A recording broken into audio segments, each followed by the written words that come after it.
হ্যাঁ, আসসালামু আলাইকুম ডিয়ার ভিউয়ার্স। আমি মুহাইমিনুল হক আছি সবসময়ের মতো আপনার সাথে। আর দীর্ঘদিন পরে আমি ইংরেজি কথোপকথন সংক্রান্ত ভিডিও বানানোর জন্য আপনাদের সামনে হাজির হলাম। এখন থেকে আমি ইংরেজি কিছু স্পোকেন স্ট্রাকচার নিয়ে কথা বলবো, যে সকল স্ট্রাকচার নিয়ে কথা বলার সাথে সাথে আমরা আপনাদের সাথে প্র্যাকটিস করব সেই স্ট্রাকচার দিয়ে কীভাবে ইংরেজিতে কথা বলতে হয়। যারা ইংরেজিতে একেবারেই কাঁচা তারা এই স্ট্রাকচারগুলো ফলো করে এবং এইগুলোর কথোপকথনগুলো প্র্যাকটিস করার মাধ্যমে কিন্তু আপনারা খুব সহজে ইংরেজিটাকে সমৃদ্ধ করতে পারবেন। তো প্রথমেই আমি একদম বেসিক দিয়ে স্টার্ট করছি। বেসিকের মধ্যে যদি আমি বলি, আমার কোনো কিছু শেখা প্রয়োজন বা করা প্রয়োজন। আচ্ছা, আমার কোনো কিছু যদি করা প্রয়োজন নিয়ে আমি বলি যে আমরা কোনো কিছু বলি না যে আমার এটা করা প্রয়োজন, এটার জন্য আমরা যেটা ইউজ করতে পারি, সাবজেক্টের সাথে নিড টু বসবে প্লাস ভার্ব প্লাস এক্সটেনশন, তাই তো? আমি সহজভাবে বলি যে আমার কাজটি করা প্রয়োজন। I need to do the work. I need to do the work. আমার কাজটি করা প্রয়োজন, তাই তো? আরও কিছু এক্সাম্পল দেই। আপনি যদি বলেন যে আমার স্কুলে যাওয়া প্রয়োজন, I need to go to school. I need to go to school. আমার স্কুলে যাওয়া প্রয়োজন। আমার ডাক্তারের কাছে যাওয়া প্রয়োজন। I need to go to the doctor. I need to go to the doctor. আমার ডাক্তারের কাছে যাওয়া প্রয়োজন।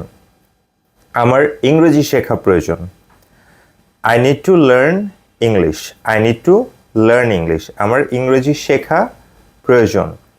আমার একটি বই কেনা প্রয়োজন। I need to buy a book. I need to buy a book. আমার একটি বই কেনা প্রয়োজন। তার মানে আমরা বুঝতে পারলাম যে আসলে কোনো কিছুর প্রয়োজন যদি আমরা বোঝাতে চাই তাহলে কি বলবো, আই নিড টু প্লাস তার সাথে একটা ভার্ব ইউজ করব। ধরুন, I need to go to the shopping mall. I need to go, need টুর সাথে কি ভার্ব হচ্ছে গো, তারপর এক্সটেনশন হচ্ছে shopping mall. I need to go to the shopping mall. আমার শপিং মলে যাওয়া প্রয়োজন। এটা গেল হচ্ছে আমরা এই ধরনের স্ট্রাকচার ব্যবহার করে কিন্তু আমরা কোনো কিছু প্রয়োজন বোঝাতে পারি, তাই না? তারপরে আমি যদি বলি যে আমি চেষ্টা করছি, এগুলোকে আমরা ইংরেজিতে কীভাবে বলতে পারি? সেই ক্ষেত্রে আই নিড টু বাদ দিয়ে আপনি বলবেন আই অ্যাম ট্রাইং টু। এখন আপনি যদি বলেন যে আমি ইংরেজি শেখার চেষ্টা করছি, কাউকে আপনি যদি বলতে চান I am trying to learn English. I am trying to learn English. আমি ইংরেজি শেখার চেষ্টা করছি। তারপরে আপনি যদি বলেন যে আমি নিজেকে ডেভেলপ করার চেষ্টা করছি বা আমি নিজেকে সমৃদ্ধ করার চেষ্টা করছি, এটাকে আপনি কীভাবে বলতে পারবেন? আপনি বলতে পারবেন I need to develop, I am trying to develop my self. I am trying to develop my self. আমি আমাকে ডেভেলপ করার চেষ্টা করছি। আপনি যদি বলেন যে আমি ম্যাথমেটিক্স শেখার চেষ্টা করছি, I am trying to learn mathematics.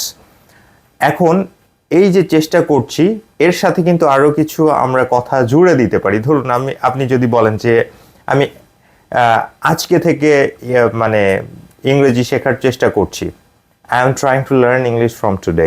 I am trying to learn English from today, তাই না?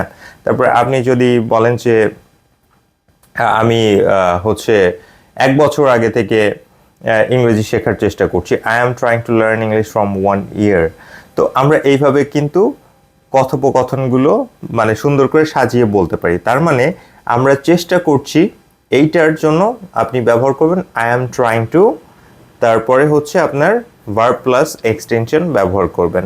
তো আজকের মতো এই দুটোই লেসন আপনাদের বা দুটো স্পোকেন স্ট্রাকচার থাকলো। এই স্ট্রাকচারগুলোর মাধ্যমে আপনারা কিভাবে অন্যান্য বাক্যগুলো গঠন করতে পারেন সেগুলো কিন্তু কমেন্ট সেকশনে জানাতে পারেন যে আপনি ঠিক নিজে থেকে কোন বাক্যটি গঠন করলেন সেটা আমাকে জানাবেন। এবং নতুন ভিডিও নিয়ে খুব শীঘ্রই আপনাদের সামনে আমি আবার হাজির হচ্ছি।